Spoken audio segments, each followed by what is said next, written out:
Hey guys, Trevor here. And in this video, I'm going to show you how to turn off YouTube notifications. It's pretty quick and easy, so let's jump right in. Now, I'm on my YouTube app on my iPhone. You can do the same steps on an Android. Now, we can turn them off in the app by tapping on U at the bottom right, and then the gear icon at the top right. Keep in mind, we can choose to disable those notifications either in the app, and we can fine tune it, or we can completely disable them in the settings of your iPhone or Android. I'll show you both options.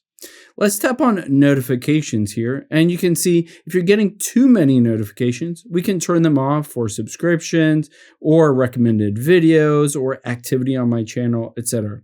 You can choose to toggle any of these on or off.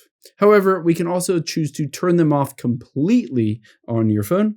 And the easy way to do that is just to head into the settings app of your phone. Let me go back to the beginning here.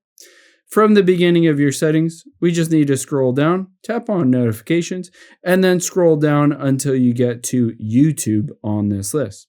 You'll be able to see all of the notification settings, including lock screens, sounds, banners, all that stuff. You can choose what you want to have on or turned off, or if you don't want to ever be notified on YouTube, just toggle off allow notifications at the very top, and now you won't get any notifications on the app. I hope this helps. If it did, hit the subscribe button down below and leave a comment if you have any questions. Thanks, guys.